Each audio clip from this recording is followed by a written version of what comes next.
नमस्कार मंडळी, स्वागत आहे तुमचं माझ्या एका नवीन व्हिडिओमध्ये। तर माझ्या व्हिडिओंना तुम्ही खूप जास्त प्रेम देत आहात, तसेच प्रेम द्या आणि मी तुमच्यासाठी नवनवीन व्हिडिओज आणत राहील आणि नवनवीन रेसिपीज तुमच्यासोबत शेअर करत राहील। चला तर मग आज तुमच्यासोबत एक नवीन रेसिपी शेअर करणार आहे। तर आमच्या बाजूच्या ताईंनी ना भरपूर सारे कच्ची केळी दिलेली आहे। आता ह्या कच्ची केळीची मस्त अशी रेसिपी बनवूयात म्हटलं, तर त्यांच्याकडून आणली आणि आपल्याला आता त्या जेवढ्या केळीची बनवायची आहे ते अशा प्रकारे मी काढून घेणार आहे केळी। तर हे ना खूप फ्रेश केळ होते, म्हणजे झाडाचे लगेच तोडून आणलेले आणि मला लगेच दिले होते। तर इतके फ्रेश हे केळी होती, तर कुठे डाग वगैरे बिलकुल नाही आहे हे केळांवर।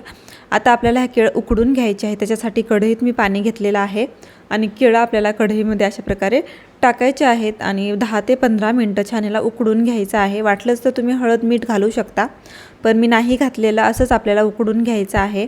तर आता मी गॅसवर अशा प्रकारे ठेवलेली आहे कढई आणि झाकण ठेवायचं आहे। 15 मिनिटं छान वाफवून घेऊया किंवा उकडून घेऊया ह्याला।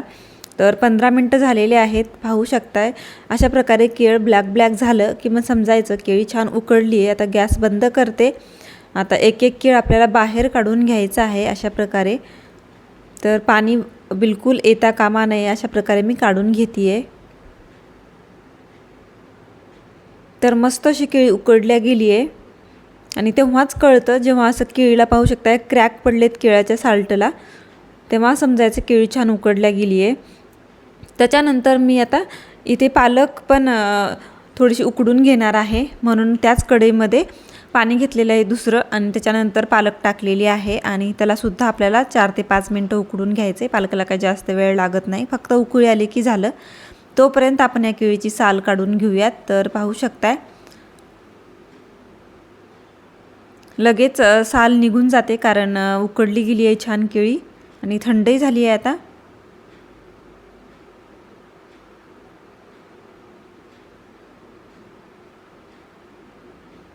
तर पटापट सगळ्या केळींची आता मी साल काढून घेते। ही रेसिपी ना कच्च्या केळ्याची नक्की एकदा बनवून बघा, तुम्हाला खूप आवडेल, तुमच्या मुलांना सुद्धा आवडेल। तुम्ही सकाळी नाश्त्याला बनवू शकता किंवा 4 ते 5 वाजता तुम्ही छोटीशी भूक असेल तेव्हा ही रेसिपी बनवू शकता। त्याच्यानंतर आपल्याला केळीचे अशा प्रकारे छोटे छोटे भाग करून घ्यायचे आहेत। तुम्ही ही केळी खिसून सुद्धा घेऊ शकता, पण इथे मी मॅशरने मॅश केलेली आहे, खिसलं तरी काहीच हरकत नाही। तर पाहू शकता आता मॅशरने अशा प्रकारे मॅश करायचं, लवकर मॅश होऊन जातं, काहीच वेळ लागत नाही। थोडेसे जर राहिले याच्यामध्ये केळीचं तर काहीच हरकत नाही, ते छान तळल्यामध्ये जातात। तर अशा प्रकारे आता मॅश करून घेते मी। तर पूर्ण केळी मी मॅश करून घेतलेली आहे, पाहू शकताय। तेवढ्यात आपली पालक जी आहे ती पण उकडलेली आहे। आता हे पालकातलं पूर्ण पाणी काढायचं आहे आपल्याला आणि मिक्सरच्या भांड्यात टाकायचं आहे। तर इथे अगोदरच मिक्सरचं भांडं घेतलं आहे, आता त्याच्यामधलं पाणी पूर्ण काढून आपल्याला मिक्सरच्या भांड्यात टाकायचं आहे। त्याच्यानंतर 4 ते 5 लसणाच्या पाकळ्या टाकायच्या आणि थंड झाल्यानंतर मिक्सरला लावायचं। तोपर्यंत इकडे मी कांदा कट केला, थंड होते पालक तोपर्यंत कोथिंबीर कट केली आणि एवढ्याशा प्लेटमध्ये मला हे करता येत नव्हतं, हलवता येत नाही, म्हणून मी केळ पूर्ण ह्या मोठ्या बाउलमध्ये टाकलेले आहेत। त्याच्यानंतर मी इथे पालकसुद्धा मिक्सरला लावून घेतली होती। आता पालक जे आहे जास्त पाणी टाकायचं नाही आहे, जेवढं मॉइश्चर आहे ना पालकाचं तेवढ्यामध्येच आपल्याला हे करून घ्यायचे, पालक मिक्सरला फिरून घ्यायचं आहे। त्याच्यानंतर पालक टाकलेली आहे आणि इथे मी अर्धी वाटी इथे भाजलेलं बेसन पीठ आहे ते अर्धी वाटी टाकलेलं आहे। त्याच्यानंतर लाल तिखट टाकायचं अर्धा चमचा, धना पावडर टाकायचं अर्धा चमचा आणि मी इथे टाकलेले आहे जिरे। तर हे भाजलेले वगैरे काहीच नाही आहे, तसेच जिरे आहेत ते अर्धा चमचा टाकलेले आहेत। आता चवीप्रमाणे मीठ टाकायचं आहे आपल्याला। आता हे पूर्ण मिक्स करून घेऊयात। तर मी हातानेच मिक्स करणार आहे, म्हणजे छान दाबून दाबून आपल्याला एकजीव करता येईल, चमच्याने काय तेवढं मिक्स होत नाही, एकजीव होत नाही, म्हणून अशा प्रकारे हाताने मिक्स करा आणि पूर्ण एक गोळा त्याचा बनवून घ्या, म्हणजे सगळीकडे छान मिक्स होऊन जातं आणि जे राहिलंच असेल कुठलं तर अशा प्रकारे छान मिक्स होऊन जातं आणि एक छान गोळा तयार होतो। तर पाहू शकताय अशा प्रकारे मिक्स करून एक छान असा गोळा तयार केलेला आहे मी। आता आपल्याला ह्याच्या टिक्क्या बनवून घ्यायच्या आहेत। तर अशा प्रकारे छोट्या छोट्या बनवून घेणार आहे मी, जास्त मोठ्या नका बनवू, नाहीतर तळायला म्हणजे आतमध्ये तळणार नाहीत आणि तेवढं छान लागत नाहीत। मग अशा प्रकारे छोट्या छोट्या बनवायचे आहेत आपल्याला आणि गोल बनवायचे अगोदर, नंतर प्रेस करायचं आहे। एवढी साईज आपल्याला अशा प्रकारे बनवून घ्यायचं आहे।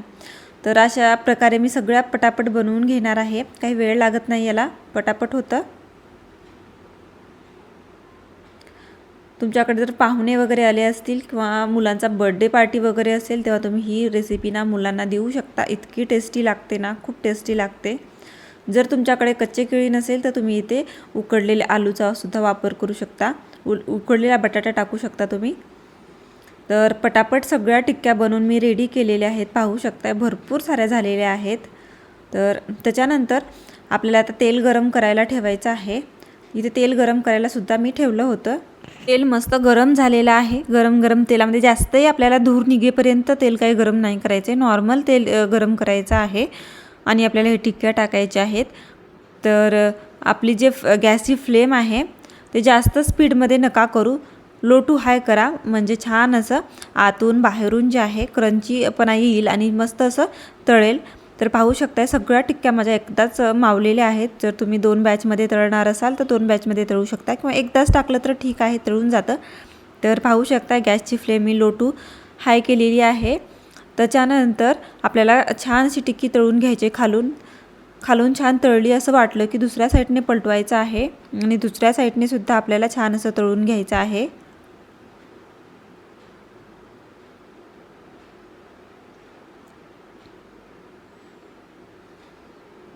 तर पाहू शकता अलटून पलटून दोन्ही साईडने आपल्याला ही टिक्की छान असा कलर येईपर्यंत तळून घ्यायची आहे. तर एका साईडने तळली आहे, आता दुसऱ्या साईडने पण तळती आहे. ही टिक्की तळल्यानंतर ना आतून बाहेरून ना इतकी सॉफ्ट, म्हणजे इतकी छान अशी हलकी फुलकी होते ना आणि इतकी क्रंची होते ना खूप, आणि खायला तर एवढी टेस्टी लागते. तर तुमच्या घरी जर पाहुणे वगैरे आले असतील, नवीन काही करण्याचा बेत असेल तर तेव्हा ही रेसिपी तुम्ही नक्की ट्राय करा. खूप छान लागते हे टिक्की ह्या केळांची. तर नक्की ट्राय करा. ट्राय केल्यानंतर ना मला रिव्ह्यू द्यायला विसरू नका कमेंटमध्ये, आणि माझ्या चॅनलला सबस्क्राईब केल्याशिवाय जाऊ नका, प्लीज सबस्क्राईब करा. तर पाहू शकताय दोन्ही साईडने मी अलटून पलटून छान अशी टिक्की तळून घेतलेली आहे आणि कलरसुद्धा खूप छान आलेला आहे टिक्कीचा. तर आता बाहेर काढण्याची वेळ आलेली आहे टिक्कीला. तर पूर्ण तेल काढायचं आहे आपल्याला. अशा प्रकारे थोडा वेळ धरून थांबायचं आहे, म्हणजे टिक्कीतलं पूर्ण तेल गळून जाईल आणि बिलकुल तेलकट वगैरे होत नाहीत. बाहेरून इतक्या क्रंची आतून सॉफ्ट झालेल्या आहेत ना. तर अशा प्रकारे सगळ्या टिक्क्या त्या पटापट बाहेर काढून घेणार आहे मी.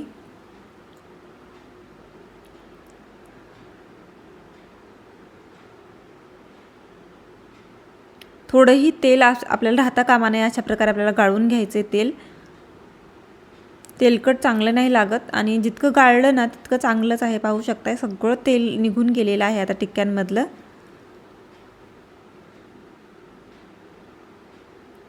गॅस आता बंद करून घेणार आहे मी आणि पूर्ण टिक्क्या आता रेडी झालेल्या आहेत. पाहू शकताय भरपूर साऱ्या झालेल्या आहेत.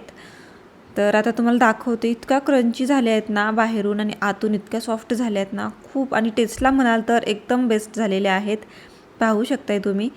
तर तुम्ही नक्की ट्राय करा. मला तर ही रेसिपी ना खूप आवडली, तुम्हालाही आवडेल, तुम्ही नक्की ट्राय करा. तर पाहू शकताय बिलकुल तेलकट नाही आहे आणि दिसायला इतके छान दिसत आहेत. आणि थोडे ना केळा मोठे ठेवले होते मी, म्हणजे जास्तच मॅश नव्हते केले म्हणून ना पाहू शकताय वरून असं दिसतंय. आणि ते इतकं क्रंची लागत होतं ना, तर खूप बेस्ट झाली होती ही रेसिपी. तुम्हीही नक्की ट्राय करा. इतकी क्रंची झाली होती ना, तुम्हाला इतकी वेळच म्हणते कारण ही रेसिपी खरंच खूप छान झाली होती. तुम्ही तुमच्या फॅमिलीला ही एकदा बनवून नक्की द्या. तर तुमची फॅमिली ना खूप खरंच तुमची तारीफ करतील ही रेसिपी बघितल्यानंतर किंवा खाल्ल्यानंतर. तर नक्की ट्राय करा. आणि व्हिडिओ कसा वाटला कमेंटमध्ये सांगा. कोणी नवीन असेल, पहिल्यांदाच माझा व्हिडिओ पाहत असेल तर लाईक, शेअर आणि सबस्क्राईब केल्याशिवाय जाऊ नका. आणि तुमच्या मित्रमंडळींना पण किंवा फ्रेंड्सला पण नक्की शेअर करा आणि प्लीज सबस्क्राईब करा. भेटूया नवीन व्हिडिओमध्ये. Bye bye.